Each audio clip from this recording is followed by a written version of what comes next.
In this video, you will hear from Dr. Joseph Volpicelli, leading naltrexone expert researcher and physician.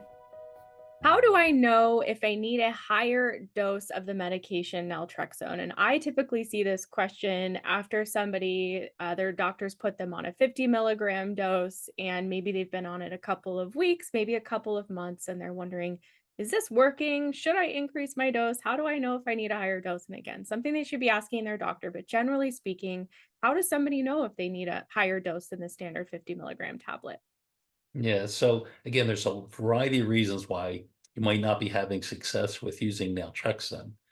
Some of them may be related to not having the right dose. And so that's the question. How do you know if you have the right dose or not? And the way you know is by being mindful of the response that you get when you do drink. And for most people on naltrexone, when they drink, the alcohol doesn't feel the same as it does normally. Typically, people feel less of the high, less of the euphoria. It's less reinforcing. After three drinks, the craving for the fourth drink is not there. You feel like putting your drink down after one or two drinks, and that seems to be fine. You feel satisfied with that. And that's a pattern that's typically not present when someone doesn't have effective dose of naltrexone in their system. So be mindful of the response that you have, and that'll give you a good clue if you have enough naltrexone in your body to exert a good pharmacologic effect. Okay, great. And so if they are a candidate, because I know you've talked about before, if someone's drinking a lot of hard alcohol, for example, when they're starting on naltrexone, they may do better at a higher dose. I know I've heard you say that, a higher dose may keep somebody protected for longer. So for those individuals, I guess, who may be an ideal candidate for a higher dose of the 50 milligram, what would you say to them, generally speaking, for how they might, be able to tell if they would be a good candidate for that? Yeah, so if, on the other hand, when you do drink, if you find that you get some pleasurable effects of the alcohol, that you get a high, that you get a euphoria, then it's quite likely you don't have a sufficiently high dose. And that could be related that the dose you're taking is too low for you. It could be that you're a rapid metabolizer, so your body's gotten rid of the naltrexone quickly.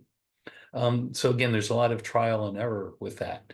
Now, I also want to point out that some of the effects of alcohol are not blocked with naltrexone, and that's typically the sedative effects. So if you still feel tired after drinking, that's not because you don't have enough naltrexone. That's a direct effect of alcohol in your system that's independent of alcohol's effects on opiate receptors.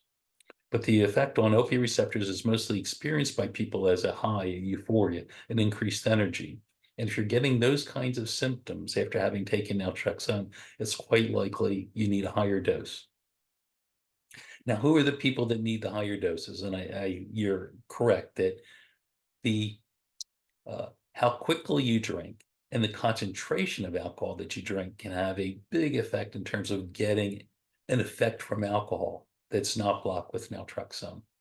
So someone who rapidly does a couple of shots, they probably are going to need a higher level of naltrexone in their body to block the effects of the alcohol than someone who's slowly drinking something like beer.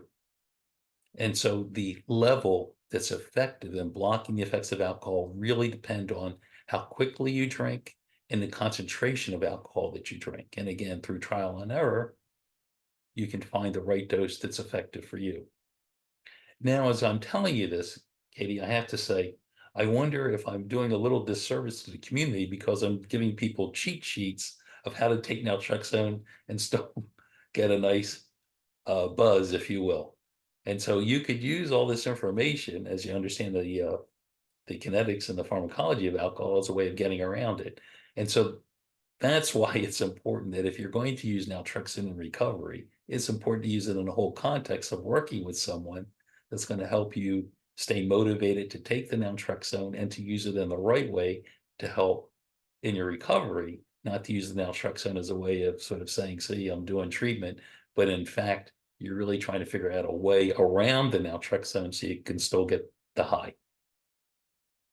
Yeah, absolutely. I'm really glad you said that because sometimes when Actually, I would say most of the time when people are kind of trying to find a way around naltrexone, usually they're pretty self-aware. They know what they're doing. They're taking it and they're not waiting a full hour, or they're taking it in the morning and then drinking at night. So people become aware of when they're trying to kind of, outsmart the medication, if you will. And, there's something to be learned in that period. But I know a lot of your work and your research has been centered around being a proponent of medication combined with behavioral support. Because I think most people watching this will know that a pill isn't going to, pill alone is not going to fix a complicated relationship with alcohol. So I wondered if you wanted to speak a bit more to that, maybe just what you've observed as both a researcher and clinician on the importance of, yes, using medicine, but also using it alongside psychosocial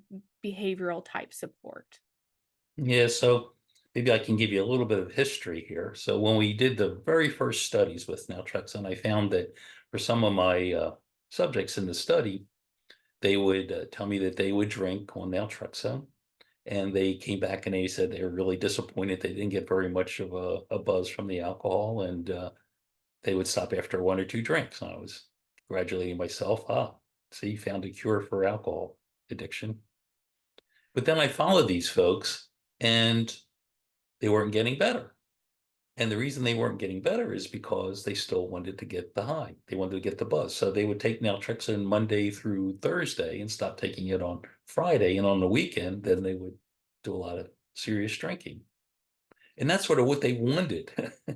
So they didn't want to be drunk during the week, but they still wanted to be able to party on the weekend. And so I realized that even though I had something that was pharmacologically effective, if I don't have the person on board with wanting to recover from their alcohol addiction, I wasn't going to have success. So I designed a psychosocial program to help engage people in treatment and to get people to be consistent with taking the medicine and to help identify what their goals for treatment are. And hopefully to try to show them that working around the effects of the naltrexone is really not in the long-term best interest. And by doing that, I had much better success in terms of people getting better. And I have to say that in general, social supports are really critically important for people in their recovery. I mean, that's one of the things that I think AA gets right.